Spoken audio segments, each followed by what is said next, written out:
Tunda stepped forward, his shadow stretching long across the white-tiled floor, like a beast being swallowed by darkness. Die, you In his absolute hand, disgrace. a large bottle of acid gleamed deadly, final, and cold. Burns, oh God, it burns. "You've lived long enough, Mama Nkem," he shouted, his voice echoing like a funeral drum through the mansion. "This fortune is mine, I built it. You're nothing but a crippled shadow standing in my way." Mama Nkem lifted her dim yet peaceful eyes.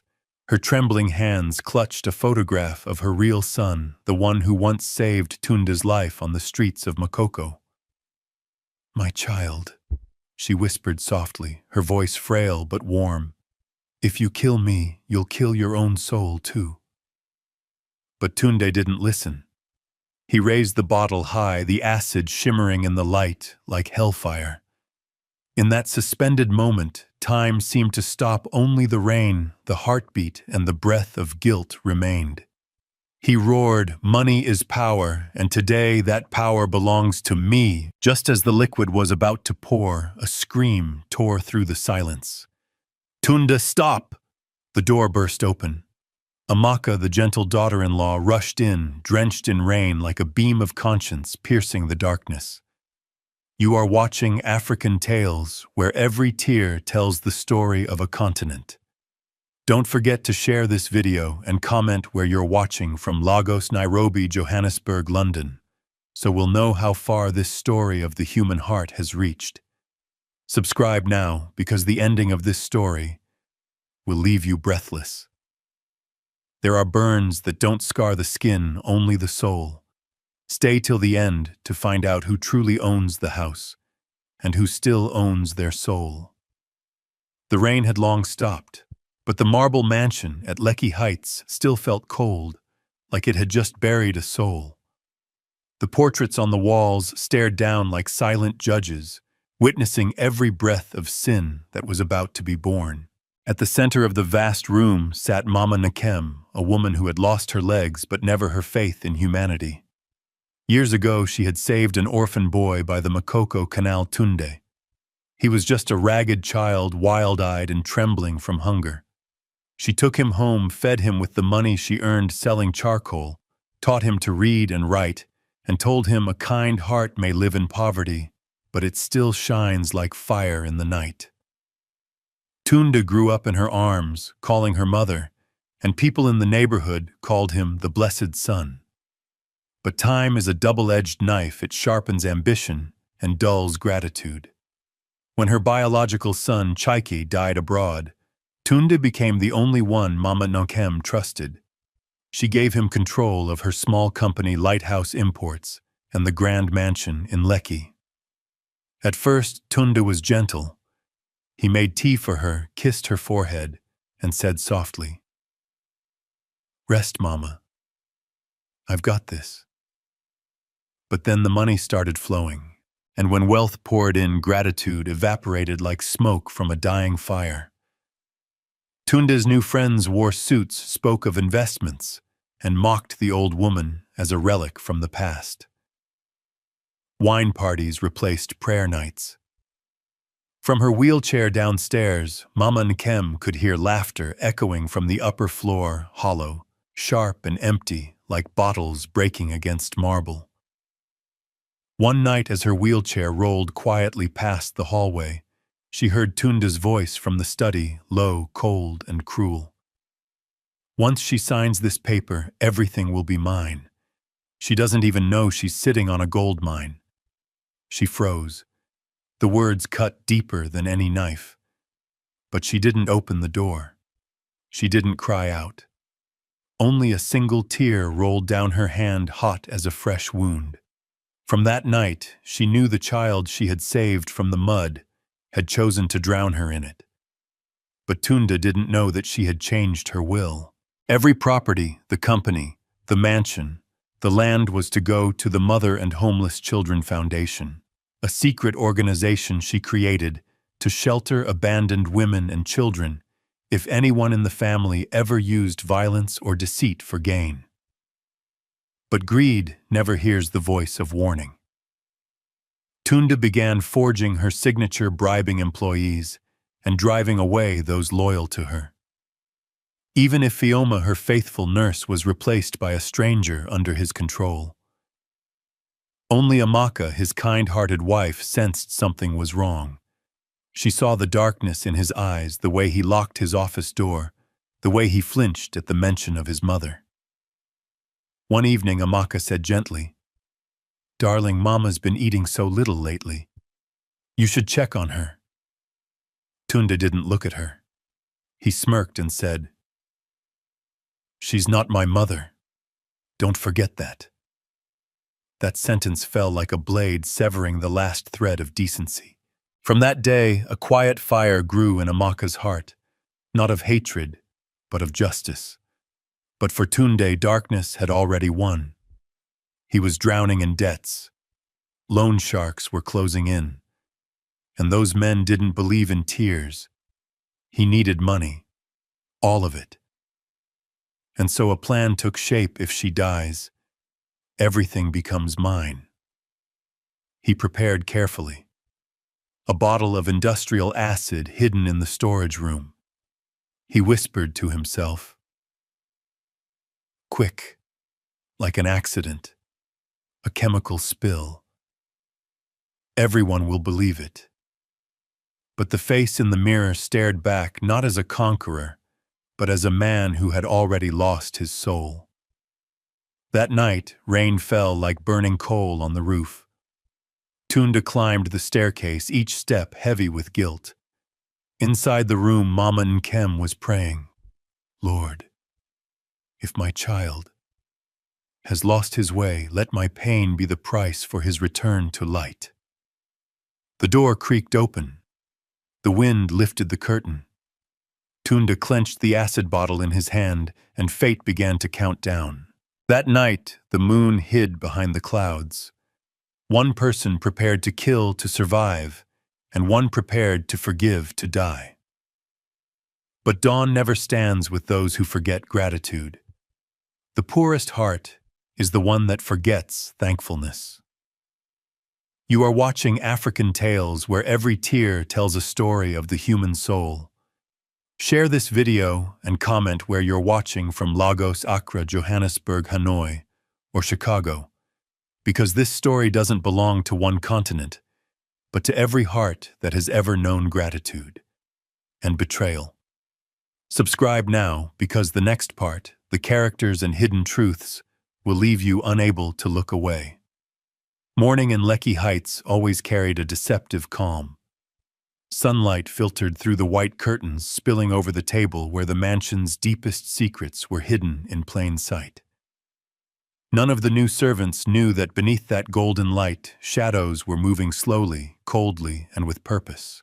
Tunde, dressed in a dark suit, sat before the mirror. His tie was perfectly knotted, but the face staring back was no longer that of the boy who once trembled when calling Mama. His eyes were bloodshot, heavy like cooled iron. He looked at himself and smiled, a dry, hollow smile devoid of human warmth. On the desk beside him, the phone rang. "Your debt is due soon, Tunde. You know the rules." The voice on the other end was metallic, emotionless. He hung up, sat still for a moment, then muttered, "Just one signature, and she'll be gone." Across the hallway, Amaka stood quietly outside Mama Nkem's room. She carried a bowl of warm porridge, her eyes filled with sorrow. She had not forgotten her mother-in-law's gentle gaze, nor the night she saw Tunde lock the safe and hide a stack of documents inside. "Your daughter-in-law isn't a fool, Tunde," she whispered to herself. "I'm just silent until it's time to speak." Inside the small room, Mama Nkem sat by the window, her frail hands resting on an old photograph, one that showed three people: herself, Chiki, and Tunde years ago. Tunde's smile in that photo was as bright as sunlight after rain. Now only gray clouds lingered over his heart. She murmured softly, "My son, don't let gratitude be buried beneath the dust of money." Her voice was fragile, but strong enough to bring tears to the eyes of a maid standing outside. Ifeoma, the former helper, had secretly returned. Hearing that Mama Nkem was being isolated, She came back disguised as a fruit vendor. Each morning she left a basket at the gate with a folded note inside warnings for Amaka. One of them read, "Be careful with the new nurse Kola. He works for Tunde." And indeed, Kola was no innocent man. His eyes followed every move of Mama Nkem, always ready to report to his master. At every meal he wrote notes, counted every pill, and locked the room with a password only he knew. But what he didn't know was this: Amaka had secretly made a copy of the key. That night, while Tunde was away, Amaka met Ifeoma behind the house under the old mango tree, bending against the wind. Rain whispered softly as they spoke. "She's not safe anymore," Ifeoma said. "He's planning something terrible." "I know," Amaka replied, "but I need proof." Ifeoma handed her a faded photograph, Tunde, sitting with a dark-skinned man, and on the table before them, a bottle labeled sulfuric acid. "Here's your proof," she said. "I saw him bring it home." Amaka clutched the photo, tears blending with the rain. Inside her, the love she once had for Tunde was breaking apart. The next morning, Tunde returned, his face tense. He found Amaka in the kitchen and smiled faintly. "You look tired lately, darling," he said softly. "Just haven't slept well," she replied, avoiding his eyes. He stepped closer, placing a cold, steel-like hand on her shoulder. "Don't worry," he whispered. "It'll all be over soon." The words sent a chill down her spine.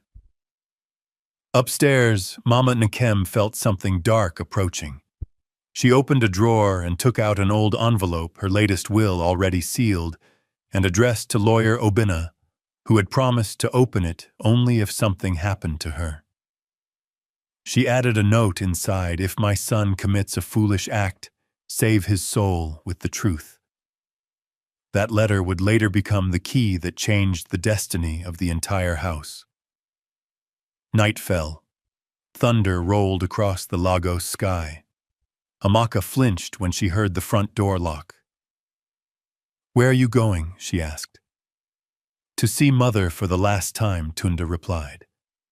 The door closed and the sound of the key turning echoed like the voice of fate. Amaka rushed to the window. Wind whipped against her face, but she saw it. Tunde's shadow holding something that gleamed in the rain. Her heart stopped. She screamed, "Tunde, stop!" That scream, you've heard it before. It was the very moment that opened the acid and the scream. By morning, word spread through the streets of Lekki someone saved Mama Nkem from her foster son. No one truly knew what happened that night. Only this: the woman in the wheelchair survived, and the man once saved from poverty had lost his soul. The smallest secrets of a house aren't hidden in the basement, they live in the hearts of those who stay silent.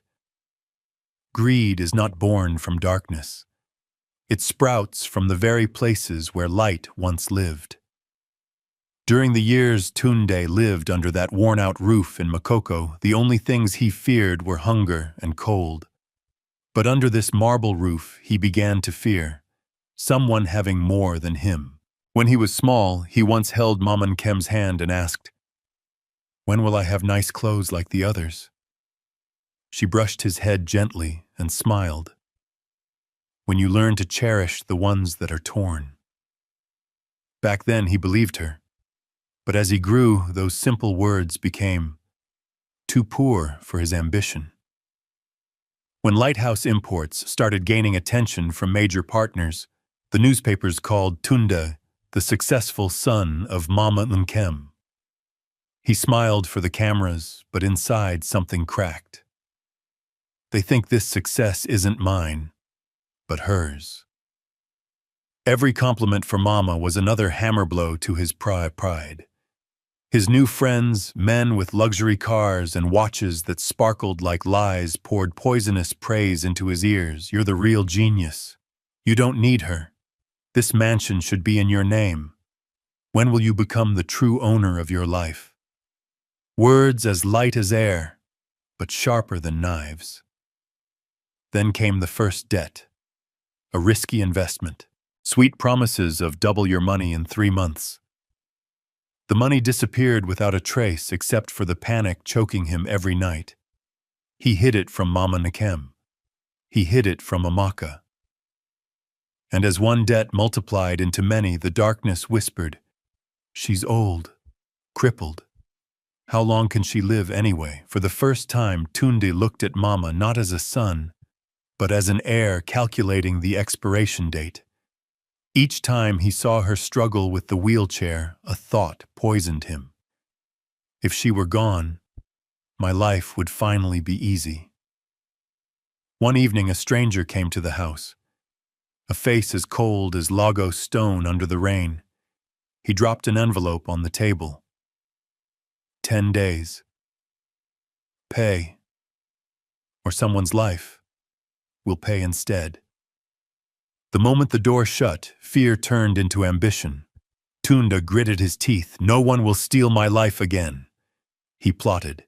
Fake contracts were drafted. Mama's signature was reproduced with advanced software.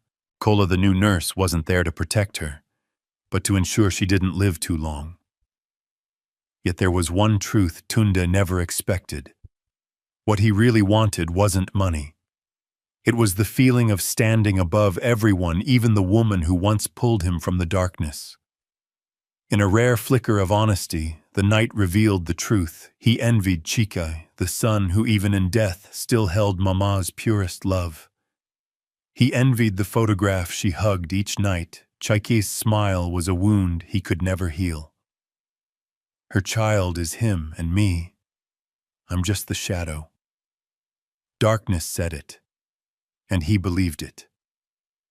The day jealousy hardened into decision, the sky turned heavy. Tunde stood outside Mama Nkem's room, acid bottle clenched in hand. He no longer heard the rain. Only one voice echoing in his skull. Do it. Kill and be free. But before fate could seal its verdict, another voice rose deep within a voice he had tried to bury for years, Mama. He gripped his head, trying to silence the memories, her warm hands from long ago, the bowl of hot porridge on rainy nights, the nightly prayers whispered just for him. Fear of being forgotten won. Love lost the battle, and the foster son became the monster he feared most, the demon of his own making. The room trembled beneath the final thunder of the night. The window burst open, and ocean winds surged in, whipping the white curtains, like the wings of an angel, trying desperately to shield a mother from the edge of sin. Tunde stood there, breathing hard, eyes burning like a trapped animal. On the floor, the acid bottle rolled its silver shell, flashing with every lightning strike, a reminder of a tragedy that nearly became real. Amaka pushed herself up, wincing from the pain in her shoulder. But fear for the woman in front of her made every wound on her body feel meaningless. She stepped behind Mama Nkem as if her small frame could form a barrier between life and death. Look at her. She saved you from starving. How could you become someone even you don't recognize? Her voice shook, but each word crackled with fire. Tunde shook his head. Rain-soaked hair plastered to his forehead. You don't understand. I can't go back to being called a beggar. He grabbed the nearest table, his hand trembling, uncertain whether from fury or the collapse of his broken plan. Mama Nkem watched him, not with anger, but with sorrow.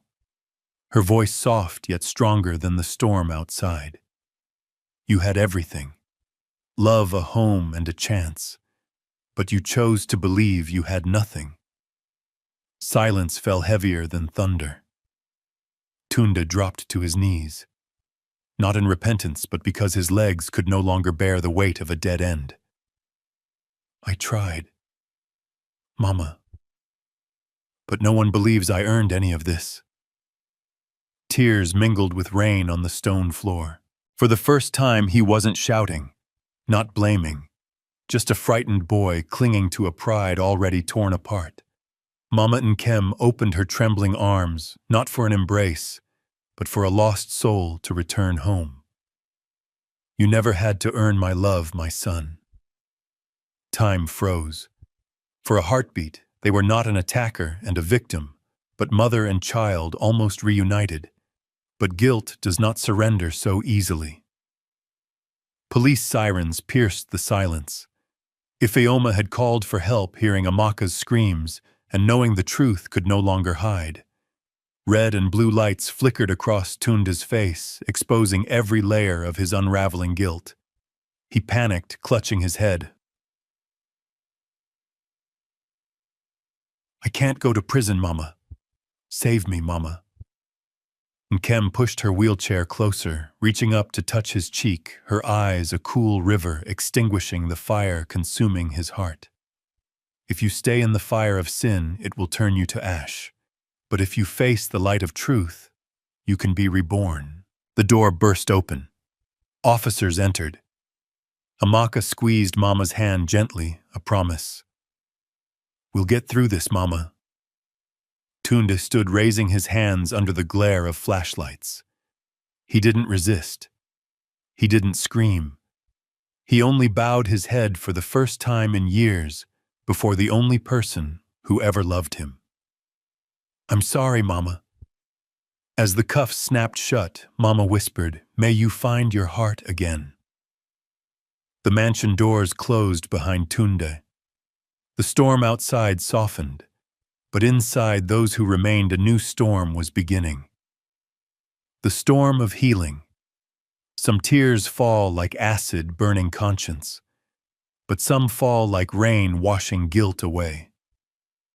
You are watching African tales where truth prevails and humanity remains. Share this video, comment where you're watching from, and subscribe because the story continues. Dawn rose over Lagos like a fresh stroke of light, painting hope across a sky that had drowned in storm just hours before. But inside the mansion at Lekki Heights, that light only exposed the cracks that could no longer be hidden.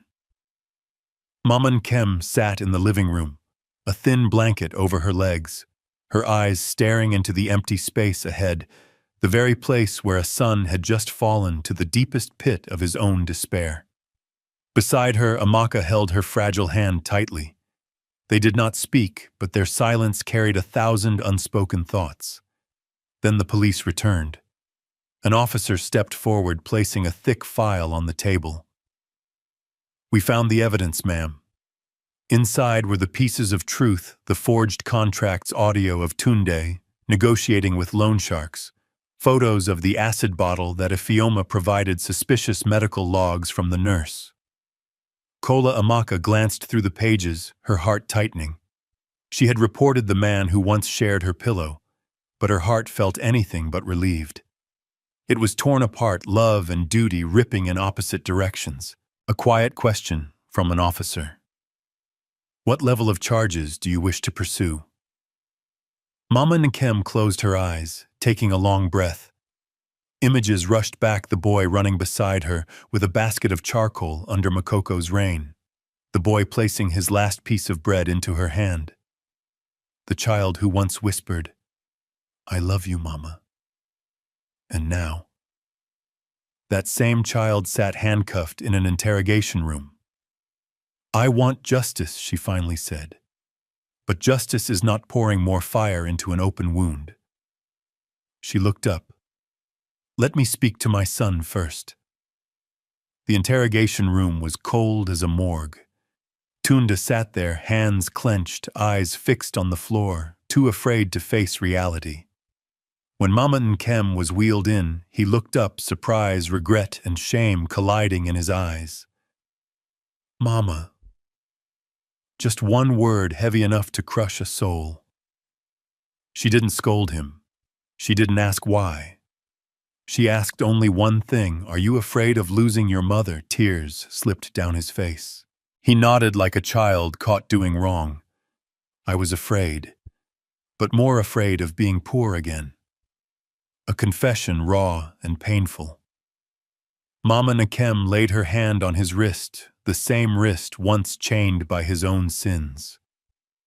Poverty doesn't kill, but greed can destroy even your soul.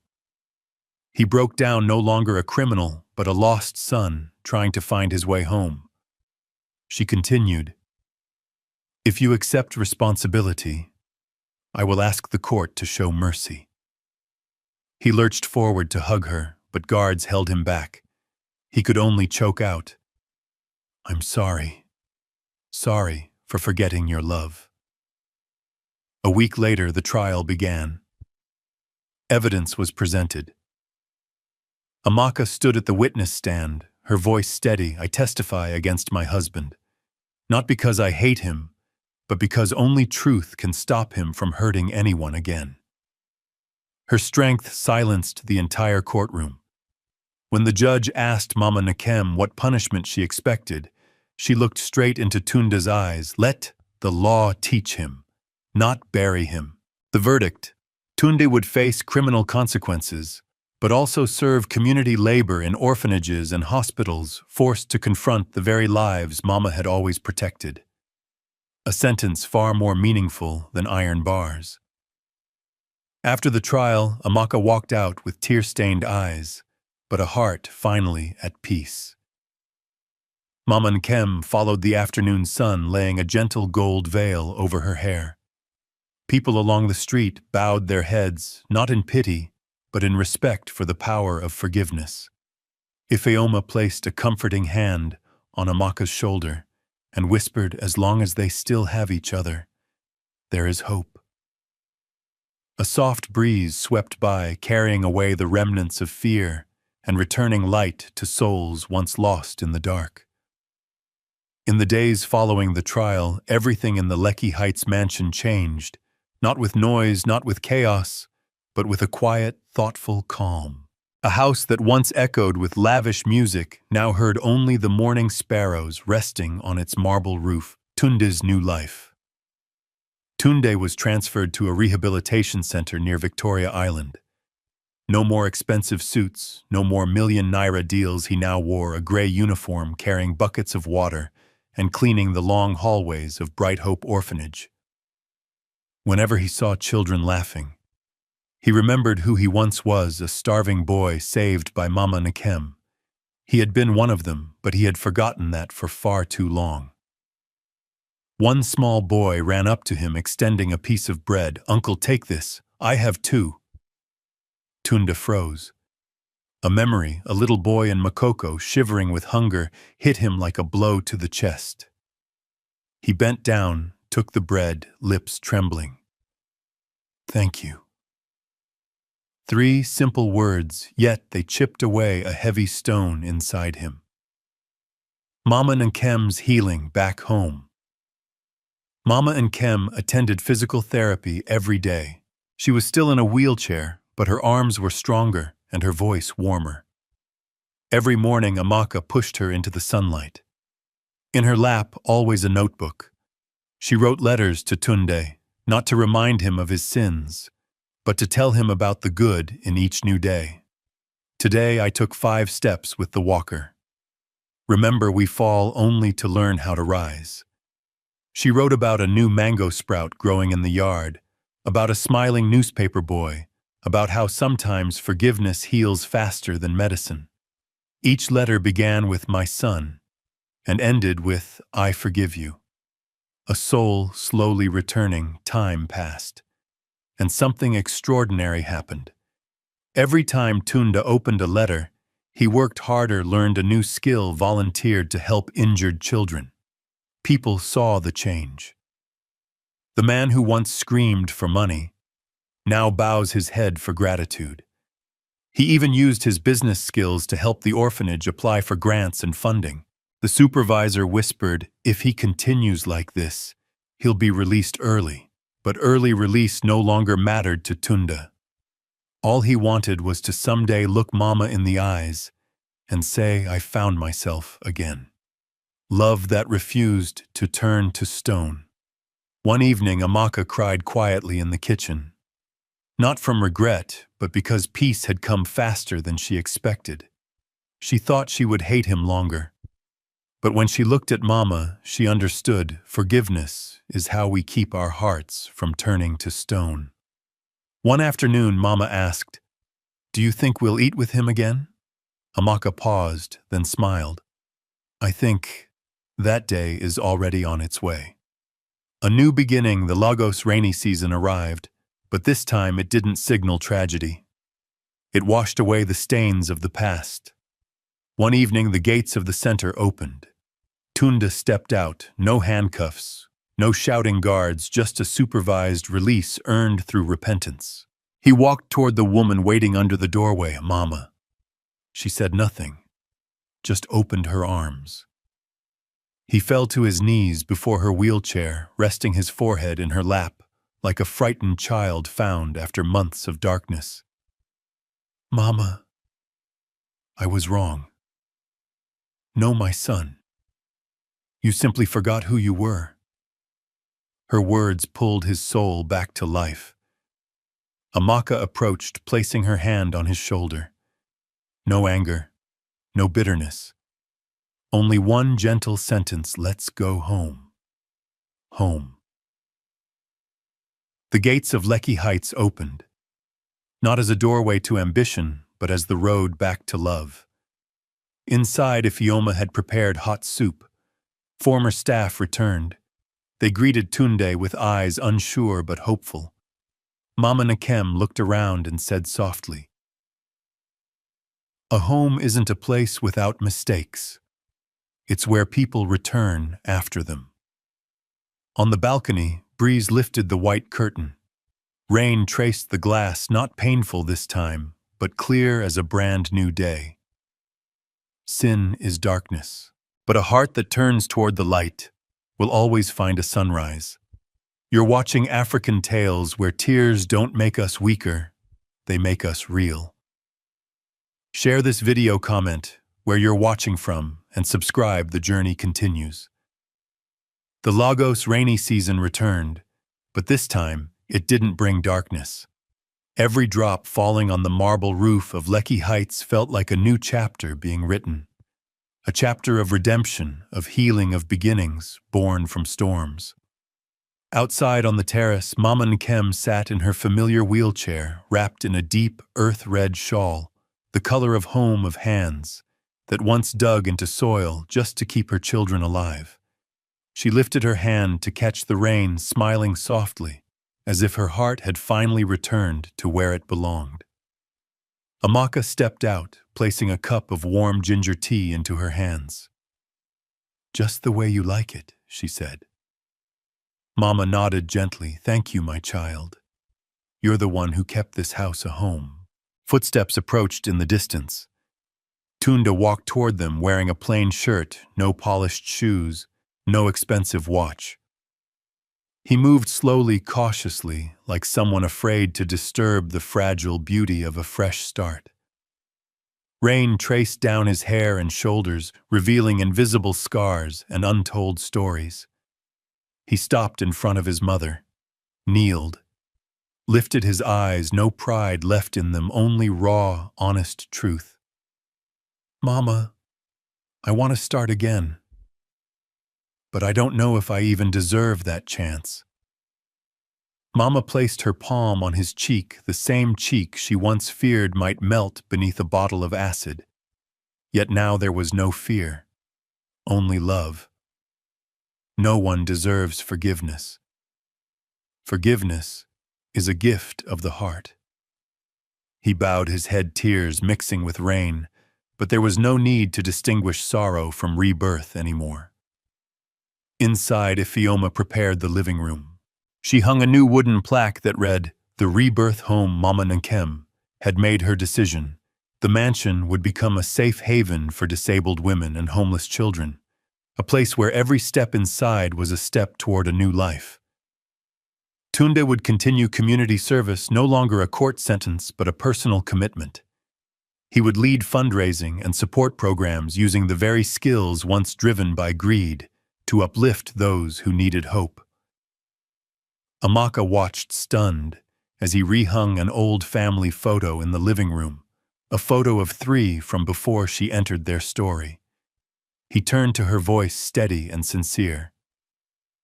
"If you'll give me time, I'll learn to be the husband you can be proud of." She studied him quietly, then replied, soft but unyielding, "Time doesn't heal. Effort does." There were no hurried promises, no easy embraces, just the most precious thing 2 broken hearts could offer. Trust rebuilt from ruins. The rain continued. No thunder, just the sound of cleansing. Mama Nkem gazed upward and whispered, "Some raindrops don't fall to wet the earth. They fall to wash the human heart." Tunda stood beside her, finally meeting her eyes without fear. His voice was strong. "I'll walk with you, Mama, not out of duty, but because I want to be the reason you smile every day." Mama laughed gently, her eyes bright with joy. "My son has come home." A soft gust swept through the yard, rustling the branches of the mango tree, leaves falling like letters from the heavens. In the soothing rhythm of rain, one could almost hear the earth whisper, "Oh, one is lost forever," if a loving heart is waiting for their return. From the story of Mama Nkem and Tunde, we learn that greed can make a person forget their roots and lose themselves, but a mother's love is always a doorway home. No one is perfect, yet everyone deserves a chance to make things right if they have the courage to face the truth and say thank you. Cherish those who sacrificed for you, because the greatest treasure isn't money, it is love and gratitude. Where are you watching this from?